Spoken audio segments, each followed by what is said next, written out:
Hi everybody, I'm David Bradburn. I work with Zoomax and I'm here today to talk to you about Acesight.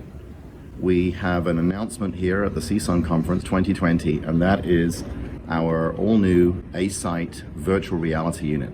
I'll talk about that in just a second. At CSUN last year, we introduced our augmented reality Acesight. That's the one that we have been showing for the past couple of years.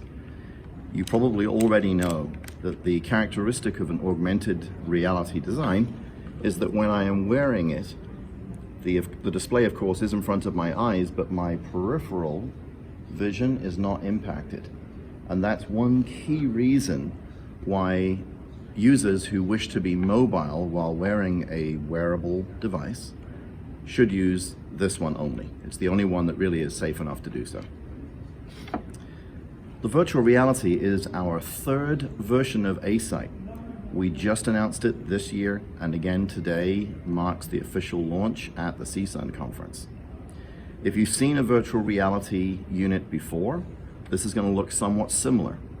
What you might not appreciate is that this is actually smaller than most of the other devices out there.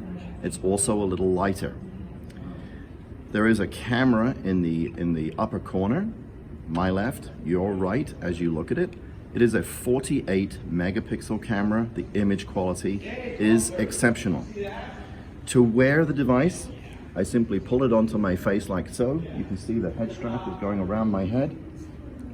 I have our controller. So with the previous version of Acesight, you know that it's connected by a cable because the battery for the Acesight is inside that controller. In this case, the battery is inside the headset. The controller now is a wireless Bluetooth. There is no interface on the headset. This is really, really easy to use.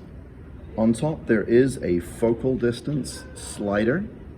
Once you've set that and it looks great, you don't have to touch it again. The only other thing on the very top is the power button. Otherwise, everything is here on the controller. Let's take a closer look at it. So the controller has 1, 2, 3 buttons and a joystick. If you want to magnify, you simply push the joystick forward or away from you. And if you want to minimize, you bring it towards you. The magnification range is the same as Acesight. It goes from 1 to 15.5 times magnification.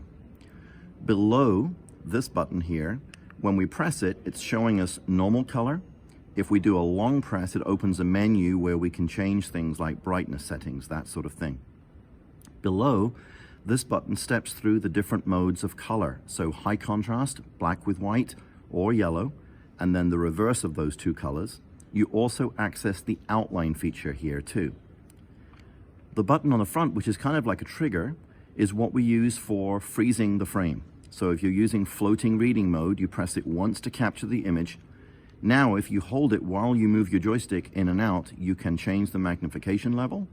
You, of course, can always change the colors, and then you use the joystick to pan around the document. It's very comfortable to do so. When you're done, just press the trigger one more time to exit. And that's really all there is to it. It's a really simple device. The other things as well, as we think about this headset, cool operating temperature. There's barely any noticeable difference. It's very nicely shielded, and even if you're wearing this device for an hour or two, it still remains very comfortable to use. It does not get uncomfortably hot like some other machines can. So this is Acesight VR. It's coming very, very soon from Zoomax. We hope you enjoy it.